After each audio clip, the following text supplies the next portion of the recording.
سيد الرسل وخاتم الأنبياء وعلى آله وصحبه ومن بهديه مهتدى.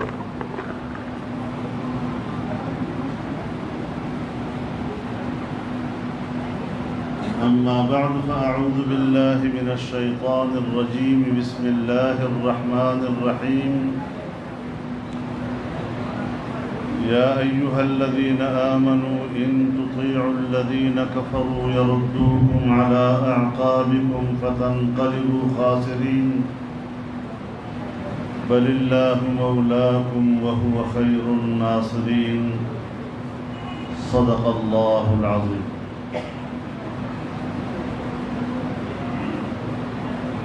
جناب صدر محترم،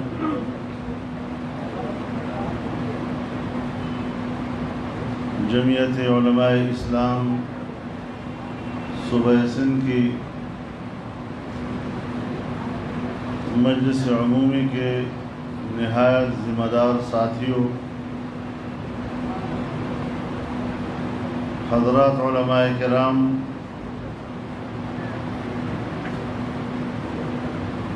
میری سعادت ہے کہ آج میں آپ کے اس صوبائی اجلاس میں شریک ہو رہا ہوں۔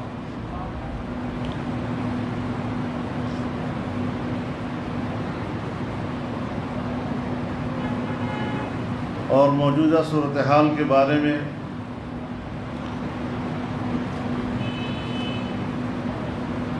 اپنا نقطۂ نظر آپ کے سامنے پیش کرنا چاہتا ہوں۔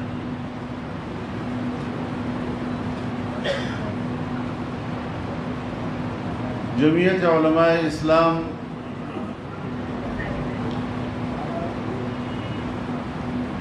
اپنے اکابر و اسلاف، ان کے اعتقادات و نظریات اور ان کے تاریخ کی امین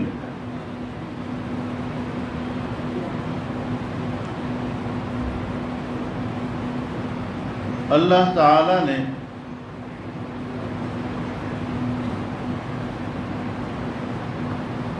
انسان کو آزاد پیدا کیا ہے۔ آزادی انسان کا پیدائشی حق بھی ہے، اور آزادی ہی اس کی حرمت،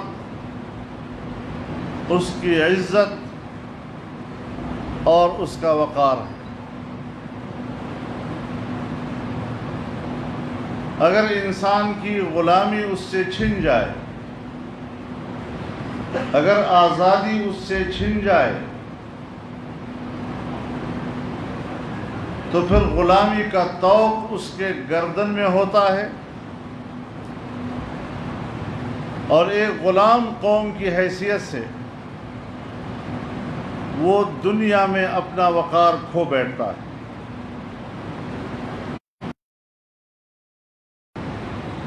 انگریز یہاں آیا، انگریز کے خلاف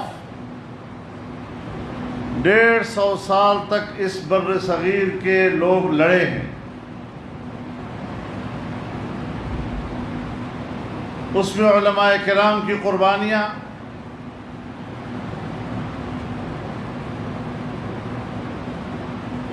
انہوں نے اس محاذ پر جو جنگیں لڑی، شکست و ریغ سے دوچار ہوئے،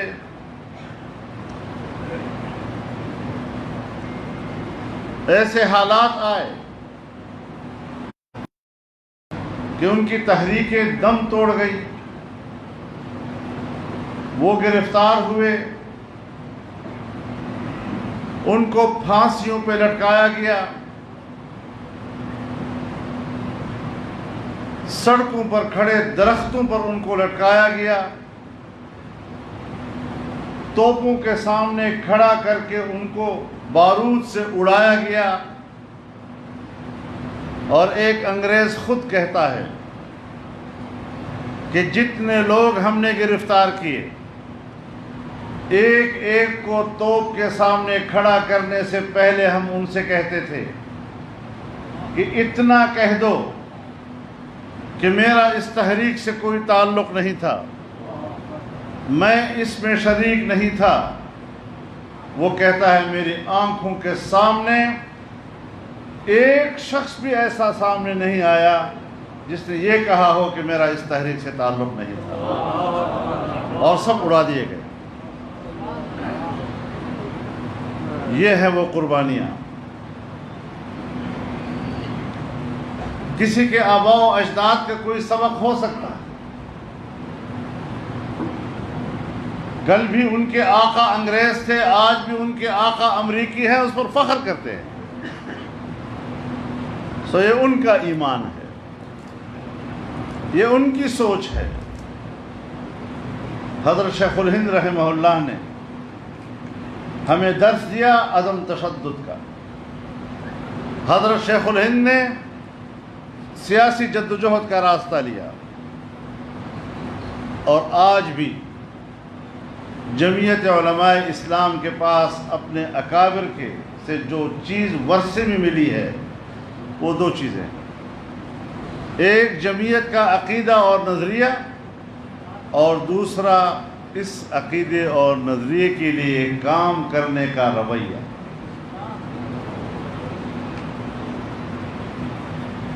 لیکن بدقسمتی سے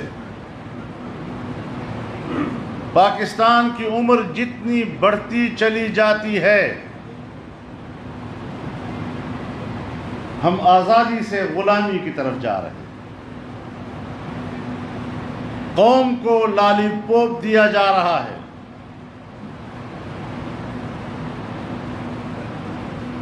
اور جو حکومت اب لائی گئی ہے،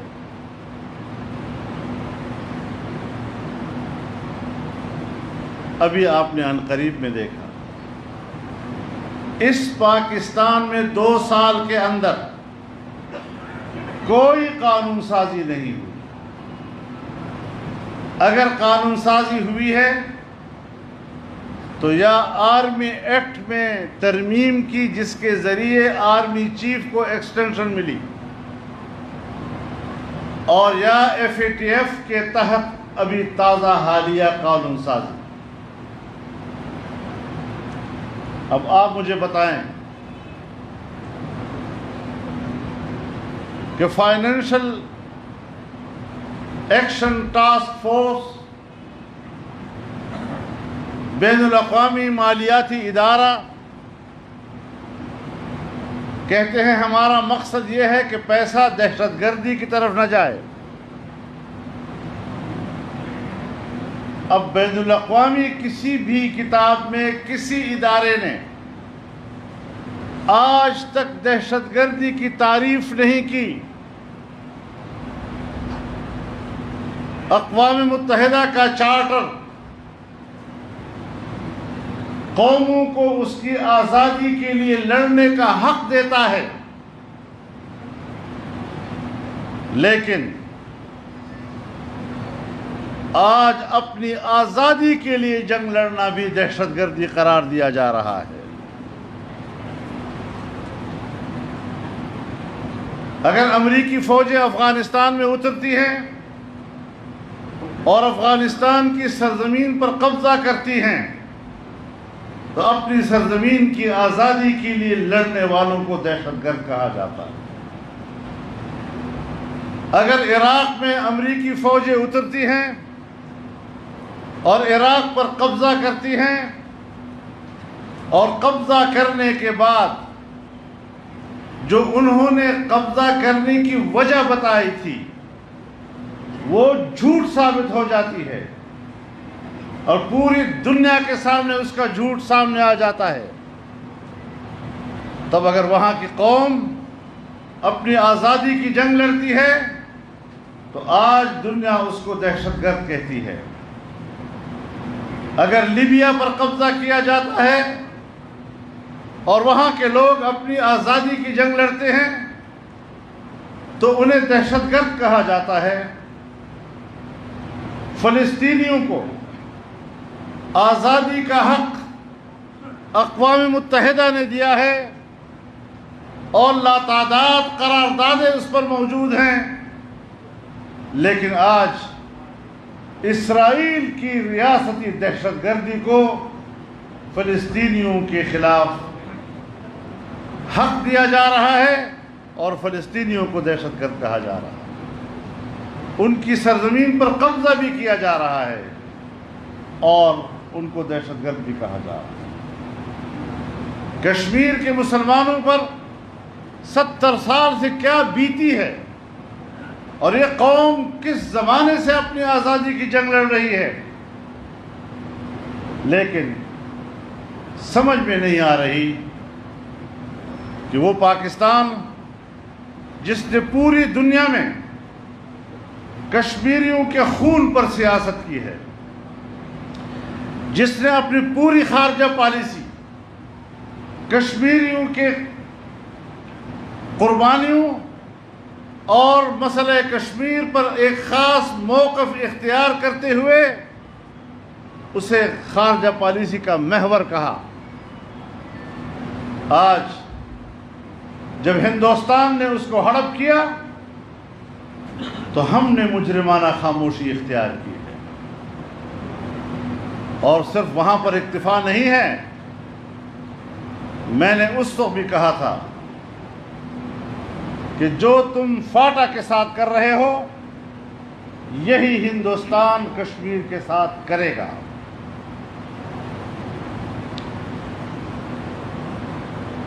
پاکستان کے آئین کی روح سے فاٹا کو خصوصی حیثیت حاصل تھی، اس کا ایک اسپیشل سٹیٹس ہوا کرتا تھا۔ آرٹیکل 247 کے تحت ہم نے اس کی خصوصی حیثیت ختم کر دی۔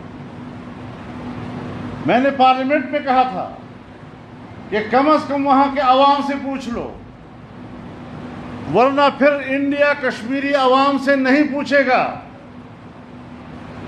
چنانچہ پچھلے سال 5 اگست کو ہندوستان نے ہندوستانی آئین کے آرٹیکل 370 کو ختم کیا اور کشمیر کی خصوصی حیثیت ختم کر دی۔ ہم نے آرٹیکل 247 کے تحت، انہوں نے آرٹیکل 370 کے تحت۔ پاکستان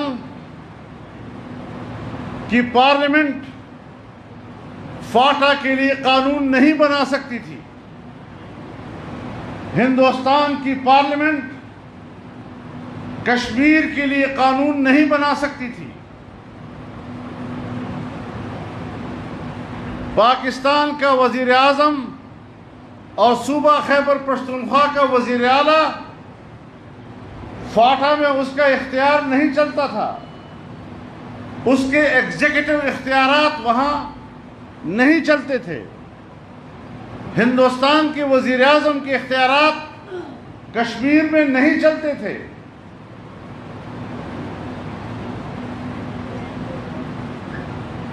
پاکستان کا صدر مملکت بواسطت گورنر خیبر پختونخوا کے فاٹا کے نظام کو چلاتا تھا اور احکامات جاری کرتا تھا۔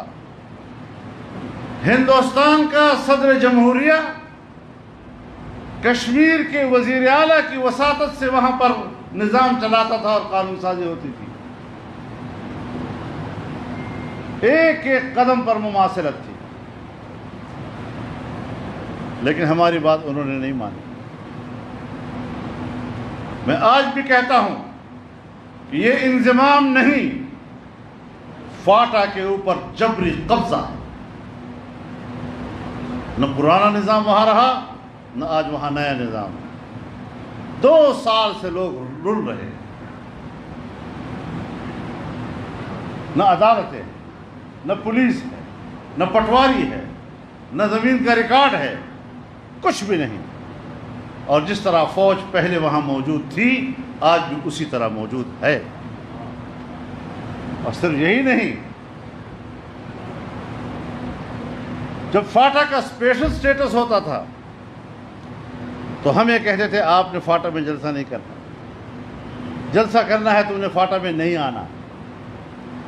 تو وہاں تو فاٹا تھا نا، تو ہم پر پابندی لگتی تھی۔ پرسوں میرے پاس جماعت کے لوگ آئے کہ ہم نے وہاں شمالی وزیرستان میں جلسہ رکھا ہے اور ہمیں کہہ رہے ہیں کہ پاکستان سے یہاں پر کوئی قیادت نہیں آئے گی۔ اب آپ مجھے بتائیں کہ انضمام سے پہلے بھی ہم نہیں جا سکتے تھے، اور انضمام کے بعد اب تو صوبے کا حصہ ہے نا، اب بھی ہم وہاں نہیں جا سکتے۔ اس وقت بھی فوج ہمیں کہتی تھی کہ آپ نے نہیں جانا، آج بھی فوج ہمیں کہتی ہے کہ آپ نے نہیں جانا۔ تو آپ خود اس سے اندازہ لگائیں کہ کہاں ہے انضمام، سوائے اس کے کہ فوج کا وہاں کنٹرول ہو گیا۔ یہ انسانی حقوق کے خلاف ہے، بین الاقوامی برادری کو اس کا نوٹس لینا چاہیے۔ اور پھر میں آپ کو بتانا چاہتا ہوں میرے ساتھیوں، ایک وقت وہ آیا جب میں نے وزیر اعظم کو اس بات پر آمادہ کر لیا کہ انضمام نہیں ہوگا، اور کوئی اس قانون کے 25 دفعات تھے اور اس میں سے 4 انہوں نے حذف کر دیے۔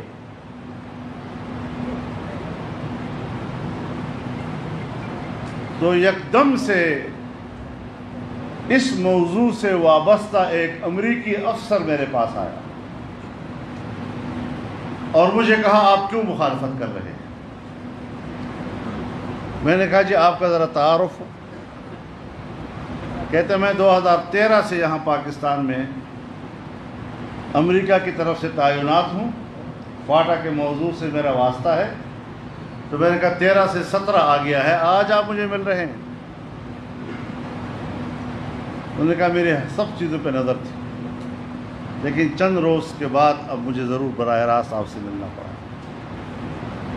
1.5 پونے 2 گھنٹے تک ہماری گفتگو ہوئی، اور پھر کہا کہ میرے اور آپ کی بات مکمل نہیں ہے، ایک اور میٹنگ کرنی ہے۔ 1 ہفتے کے بعد اس نے اپنے گھر پہ میٹنگ رکھی، مجھے کھانے پہ بلایا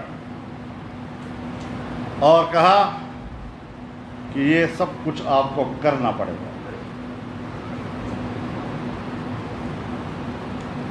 فاٹا ہماری پہلی ترجیح ہے، اس کا انضمام۔ اس کے بعد گلگت بلتستان ہماری دوسری ترجیح ہے، اور اس کے بعد کشمیر ہماری تیسری ترجیح۔ مجھے سمجھ میں نہیں آ رہا تھا، لیکن ابھی 1 ہفتہ پہلے ہمارے آرمی چیف جنرل باجوہ صاحب نے پارلیمنٹ کے پارلیمانی لیڈرز کو بلایا، قومی اسمبلی کے پارلیمانی لیڈرز کو، اور کہا کہ میں نے آپ کو اس لیے بلایا ہے کہ ہمیں گلگت بلتستان کے بارے میں کچھ فیصلے کرنے ہیں۔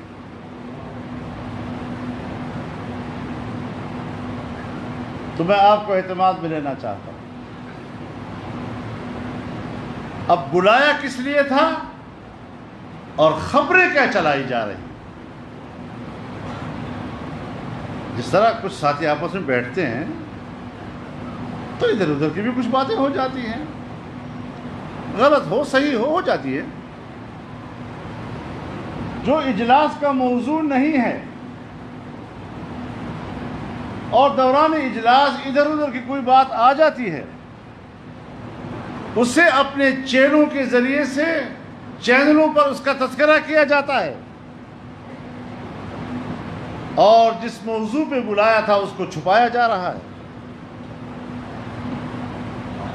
اور ایسا تاثر دیا جیسے سیاستدان اس کے پاس گئے ہیں، جیسے سیاستدانوں نے خواہش ظاہر کی ہو۔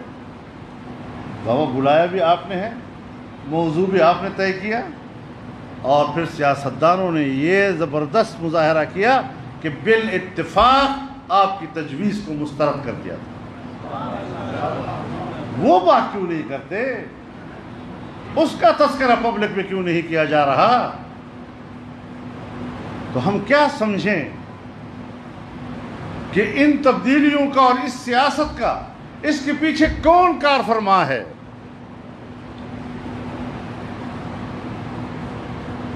اور ابھی جو FATF کے تحت قانون سازی ہوئی ہے،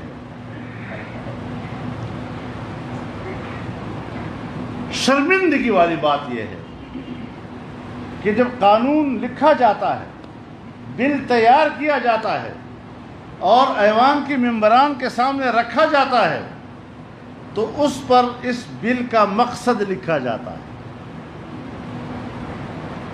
دو چار جملوں میں مقصد بیان کیا جاتا ہے کہ ہم یہ قانون سازی کیوں کر رہے ہیں۔ تو اس میں لکھا ہے کہ FATF کہتا ہے کہ ہم قانون سازی کریں۔ جب ہم نے بل کے اوپر یہ لکھ دیا کہ FATF کہتا ہے کہ ہم قانون سازی کریں، آپ بتائیں پاکستان کی آزادی کہاں چلی گئی اور پارلیمنٹ کی خود مختاری کہاں چلی گئی؟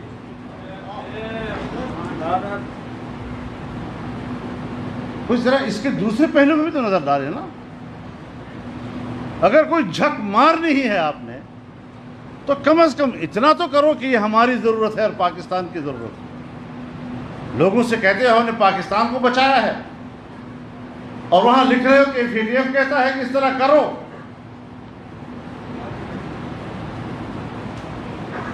اور FATF کیا کہتا ہے؟ کہتا ہے کہ اگر اقوام متحدہ ایک قرارداد پاس کر لے اور اس قرارداد کا یہ تقاضا ہو کہ وہ 2، 3 اور 4 گھنٹوں کے اندر اندر اس پر تعمیل ہو، اس پر عمل درآمد ہو، اگر کوئی ادارہ یا اس ادارے کا کوئی فرد اگر اس کی عمل درآمد میں رکاوٹ ڈالے گا، اس کو ناکام بنانے کی کوشش کرے گا، تو پھر اس کو سزا دی جائے گی۔ اور وہ سزا اگر ادارے کی قیادت ہے تو 10 سال قید، اس کا رکن ہے تو 5 سال قید، اگر ادارے کی قیادت ہے تو 5 کروڑ روپے جرمانہ، اور اگر نیچے اراکین ہے تو 2.5 کروڑ روپے جرمانہ، اور دونوں بھی ہو سکتے۔ اب آپ مجھے بتائیں کہ ہماری آزادی گئی یا نہیں گئی؟ اقوام متحدہ کے ہاں جس چیز کا نام قرارداد ہے، پاکستان میں اس کا نام قانون ہو گیا۔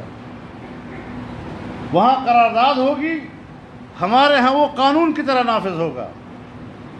اگر وہ کہہ دے کہ پاکستان کے آئین میں اسلامی دفعات ختم کر دیے جائیں، یہ انسانی حقوق کے خلاف ہے نعوذ باللہ، تو پھر آپ پر لازم ہوگا کہ آپ قانون سازی کریں گے۔ اگر وہ کہہ دیں کہ کشمیر کے مسئلے کو اب یوں کرنا چاہیے، تو آپ سے جس طرح وہ کہے گا آپ کریں گے۔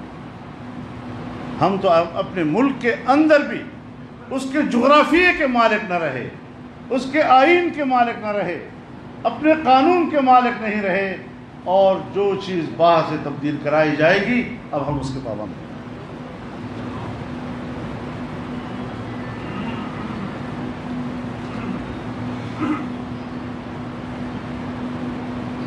اور پھر جس وقت آیا کہ وقف املاک کے حوالے سے قانون سازی کی جائے گی، تو اس کی زد پڑنی تھی ہمارے مساجد و مدارس پر، اور رد عمل آنا تھا اس پر علماء کا، تمام مکاتب فکر کا۔ جب اس کی قانون سازی کا مرحلہ آیا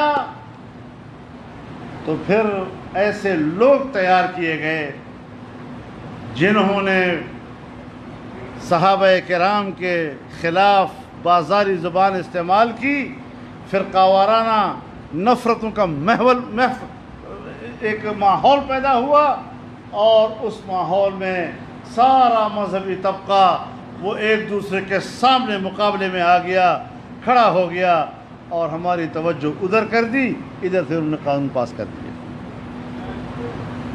اب کہتے ہیں یہ کیسے ہوتا ہے، یہ فرقہ واریت کیوں؟ میں نے کہا اپنے سے پوچھو کیوں؟ اب مولوی صاحبان اٹھ کھڑے ہوئے ابھی کہ جی یہ تو بڑا غلط قسم کا قانون آ گیا۔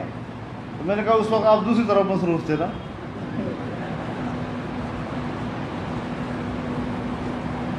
اب جب ماحول جذباتی ہو جاتا ہے تو پھر اس میں معقول بات کرنا جرم ہو جاتا ہے۔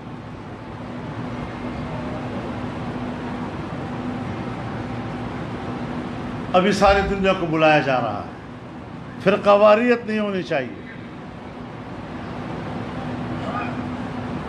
دیکھا پیغام پاکستان کے لیے تو اتنا بڑا ہوم ورک آپ لوگوں نے کیا تھا،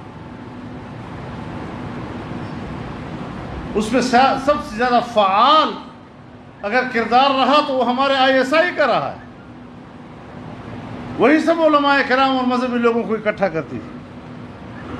اور جب آپ میں نے کہا اکٹھا کرتے ہیں تو بڑے پیار سے ہم اکٹھے ہو جاتے ہیں۔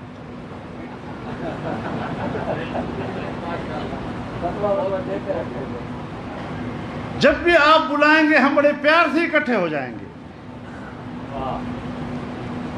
تو جب ہمارے اندر اتنا پیار ہے، جب آپ بلاتے ہیں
تو میرے محترم دوستو،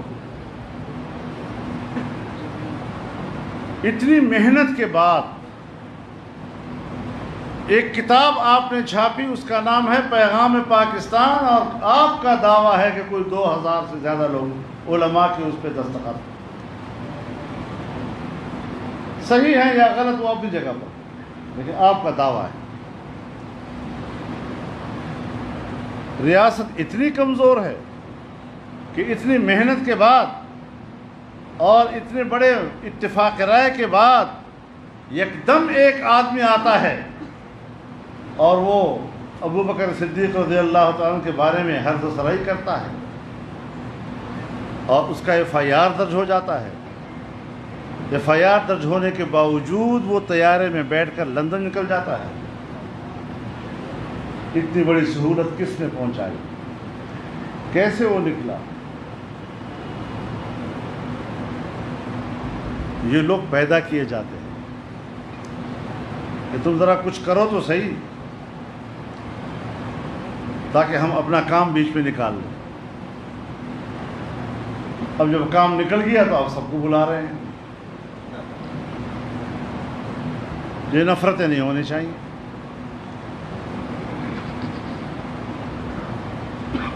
دیکھیے بات بنیادی یہ ہے کہ پاکستان کی مذہبی سیاسی قیادت، اس کا قیام پاکستان سے جو آج تک کردار چلا آ رہا ہے، چاہے جس مقصد فکر سے ان کا تعلق ہو، لیکن انہوں نے ہمیشہ مذہبی ہم آہنگی کے لیے کام کیا ہے۔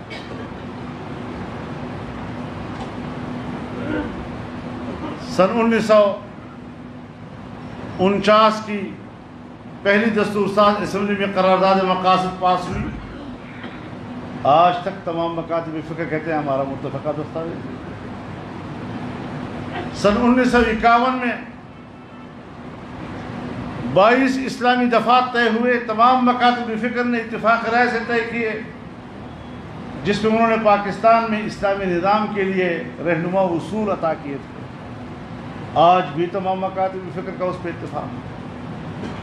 آئین بنا، آئین کے اسلامی دفعات، مسلمان کی تعریف، ختم نبوت کے حوالے سے آئینی ترمیم، ناموس رسالت کے حوالے سے آئینی ترمیم، تمام کے تمام اس پر متفق ہیں، اور آج بھی کوئی اختلاف رائے نہیں ہے۔ اسلامی نظریاتی کونسل، اس کے اندر بھی تمام مکاتب فکر کا اتفاق رائے آج تک کے تمام سفارشات کے اوپر، اور باہر بھی اتفاق رائے۔ لیکن جب سے پاکستان بنا آج تک اس پر عمل درآمد نہیں کیا جا رہا، قانون سازی نہیں ہو رہی، اس لیے کہ ایوان میں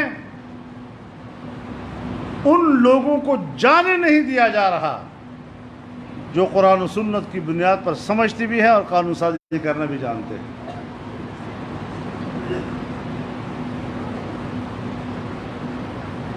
تو اس قسم کے لوگ اس رویوں کے ساتھ ملک کو چلا رہے ہیں۔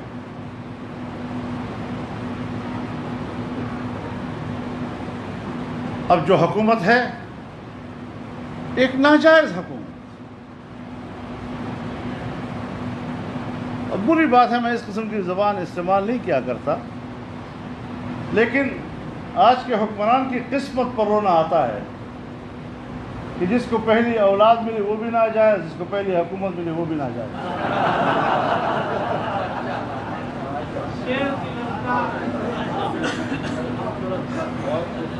اب یہ ہمارا احتساب کریں گے یا ہم نے ان کا احتساب کرنا ہے؟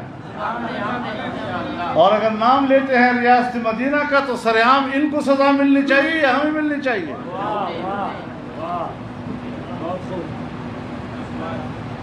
اے کاش کہ آج خلافت راشدہ کی حکومت ہوتی، پتہ نہیں آپ کے ساتھ کیا حشر کیا جاتا۔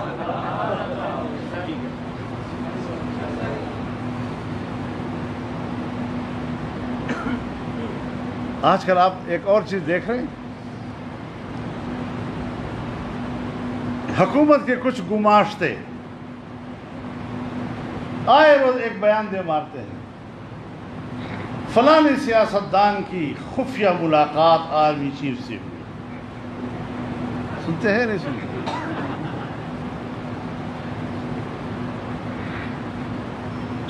کبھی میرا اس میں تذکرہ ہے، کبھی کچھ اور لوگوں کا تذکرہ آ جاتا ہے۔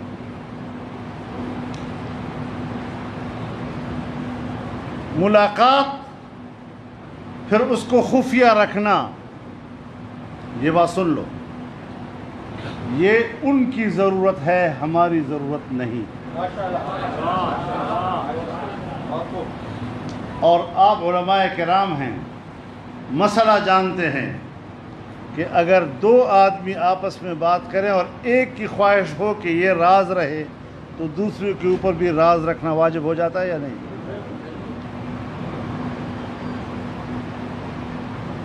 لیکن ایک بات تو واضح ہو گئی نا، اس قسم کی چیزوں کو پبلک کے سامنے لانے سے ایک بات واضح ہو گئی کہ سیاستدانوں کا رویہ نرم ہے. اگر انہوں نے کہا کہ آئیں ہم آپ سے بات کرنا چاہتے ہیں، انہوں نے انکار نہیں کیا ہے. لیکن یہ ہے کہ جب ایجنڈا سامنے آتا ہے تو پھر یہ ہمارا کام ہے کہ ہم قبول کریں یا مسترد کریں.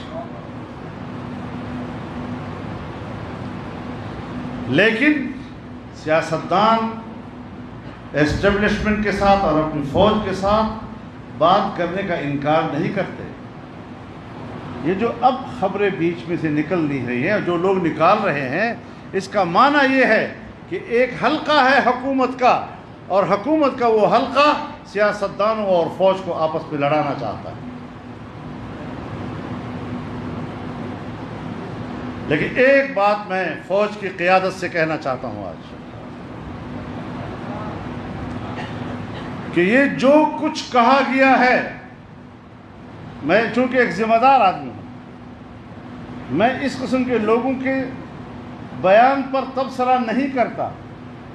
فوج کی قیادت اتنی وضاحت کر دے کہ یہ اپنی طرف سے بول رہے ہیں یا ان کے ترجمان بن کر بول رہے ہیں. اگر وہ ان کے ترجمان بن کر بول رہے ہیں تو پھر مجھے حق ہوگا کہ میں سارے حقائق میدان میں لاؤں.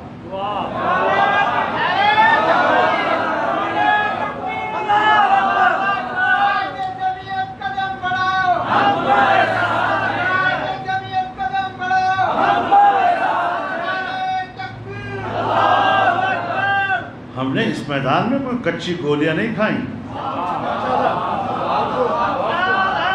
اور میدان سیاست میں میں ان لوگوں سے سینئر ہوں.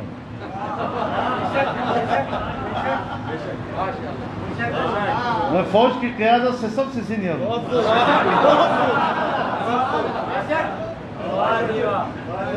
جب آرمی چیف کیپٹن تھے تو میں پارلیمنٹ کا ممبر تھا.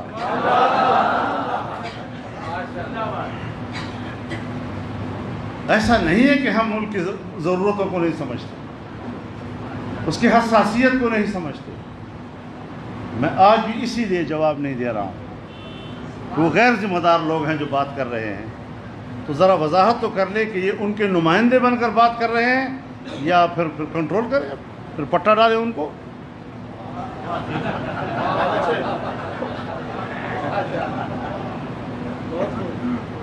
تو میرے محترم دوستو، ہم اس وطن عزیز میں حقیقی معنوں میں اس قوم کو ایک آزاد قوم دیکھنا چاہتے ہیں، اس کو ایک خوشحال قوم دیکھنا چاہتے ہیں. بیڑا غرق کر دیا ملک کا. دنیا سے لوگ باہر سے آئیں گے اور پاکستان میں نوکریاں کریں گے. جب مسلم لیگ کی حکومت تھی، ہم اس کی اتحادی تھے اور ہم آخری بجٹ دے رہے تھے، تو ہم نے سالانہ مجموعی پیداوار کی شرح نمو وہ 5.5% رکھی، اور اگلے سال کے لیے ہم نے 6.5% کا ہدف دیا تھا. تو اگلا سال پھر ان کا تھا، تو کہاں 6.5% کا ہدف اور کہاں 1.9 پہ آ گئے یہ لوگ. بیڑا غرق کر کے رکھ دیا. ہم نے کہا مزید آگے نہیں چلنا چاہیے ان کو. اب دوسرا بجٹ آ گیا، دوسرا بجٹ -3 پہ چلا گیا، 0.3. اب آپ مجھے بتائیں کہ کون بیوقوف ہوگا کہ ایسے حکمران نااہل اور ناکام حکمرانوں کو ٹیکس دیں گے؟ اپنی جمع پونجی کو ضائع کرنا ہے انہوں نے.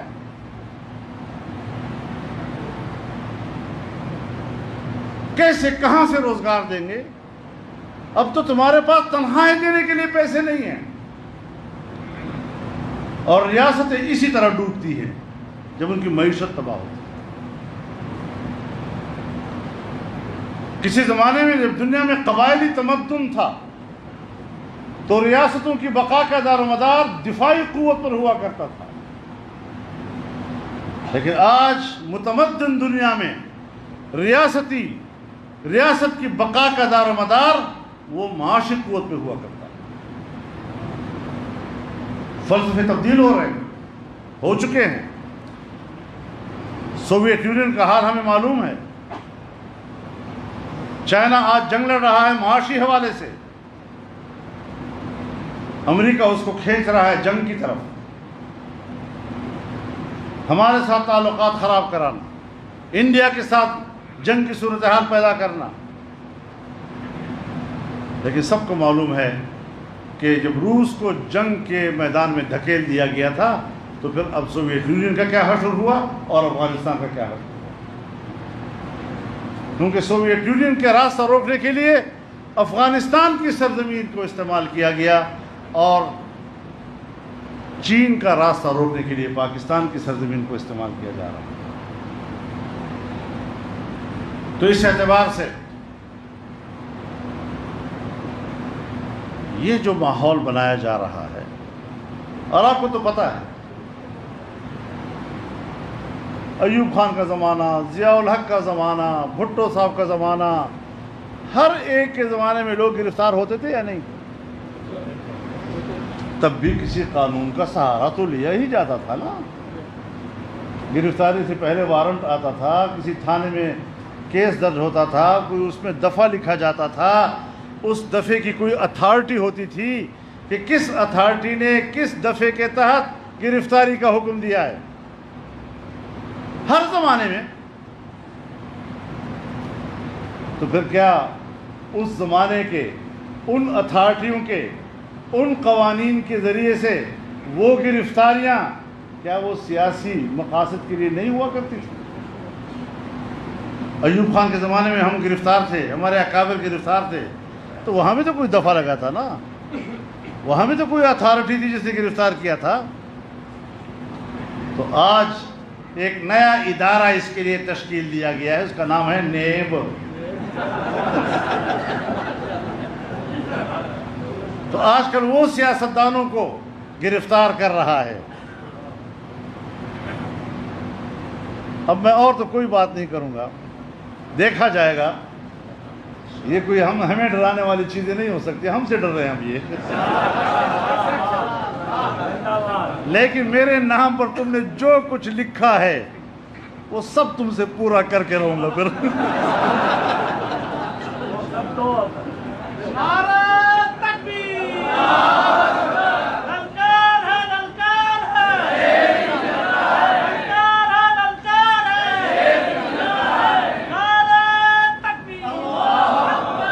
تو تم نے 1994-95 میرے خلاف بہت کچھ لکھا، کتنے پلازے، کتنے فیکٹریاں، کتنے ہوٹل، کتنے بڑے جہان میرے بارے میں تم نے لکھا تھا۔ سو آج بھی تم آدھا پاکستان میرے حوالے کر دو کہ وہ میری ملکیت ہے، اور میرے خیال میں وہ جو جنرل صاحب ہے میرے بھائی، اس کے بارے میں جتنی جائیداد لکھی گئی ہے اس کے 1/4 مجھے دے، میں سارا اس کو دے دوں گا۔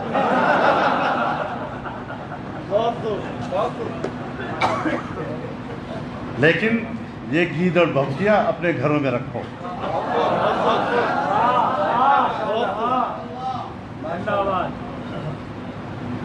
آج پتہ ہے انہوں نے پہلا حملہ میرے اوپر کیا ہے، میرے ساتھ پی ایس ہے نا طارق خان، اس کے والد صاحب کو نیب نے بلایا اور گرفتار کیا ہے۔ پہلا حملہ انہوں نے مجھ پر آج کیا ہے۔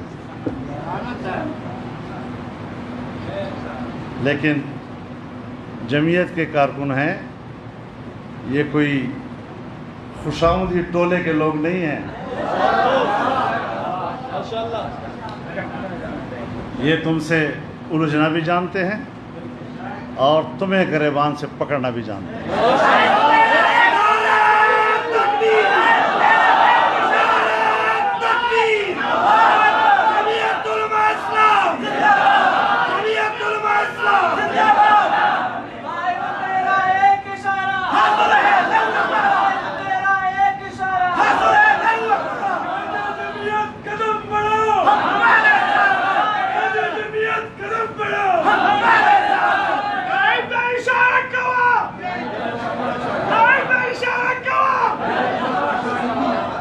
سندھ میں لگا رہے ہو، خدا نے کچھ اور نہ کہہ دے۔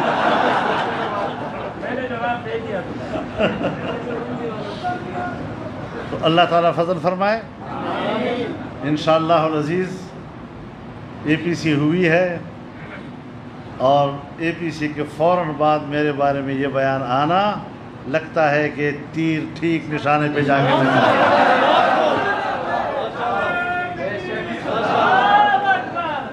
ساری زندگی میری سیاست میں رہی ہے, 40 سال رہا ہوں. تم نے خوردبین لگا کر بھی دیکھنے کی کوشش کی ہے, تمہیں کچھ نہیں ملا. آج APC کے بعد تمہیں یہ چیزیں یاد آ گئی ہیں. میرے محترم دوستوں, میں اس پر کوئی زیادہ بحث نہیں کرتا, لیکن جماعتی حوالے سے بھی ہم نے مشاورت کرنی ہے اور پوری جماعتی موقف کے ساتھ ہم نے انشاءاللہ آگے بڑھنا ہے. آپ کی سوچ اور رائے کو بھی ہم سامنے رکھتے ہوئے انشاءاللہ اس حوالے سے اپنی حکمت عملی بنائیں گے, اور اس میں تردد اور خوف کسی قسم کی کوئی چیز نہیں. ہم تو اس دن کے انتظار میں تھے کہ تم ہمیں چھیڑو تو صحیح, تاکہ دو ہاتھ کرنے کا موقع مل جائے. جی ہاں, اسلام آباد سے بھی آگے جائیں گے انشاءاللہ. نعرہ تکبیر! قائد تیری بصیرت کو, قائد تیری سیاست کو, قائد تیری جرت کو. تو آپ حضرات پورے حوصلے کے ساتھ انشاءاللہ رہیں, جرت کے ساتھ ان حالات کا مقابلہ کریں گے اور اس حکومت کا دھڑن تختہ کریں گے. اس کے بغیر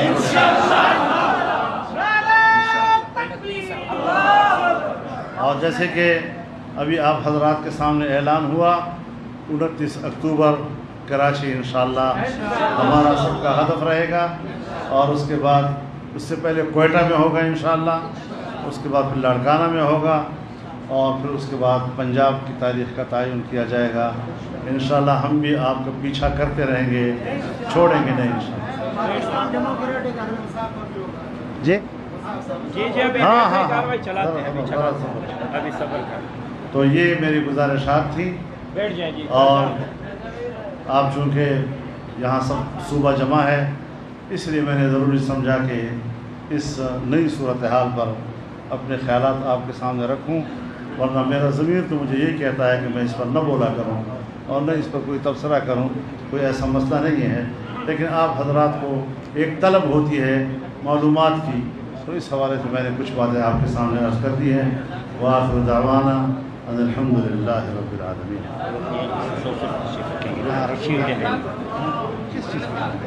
آزادی مارچ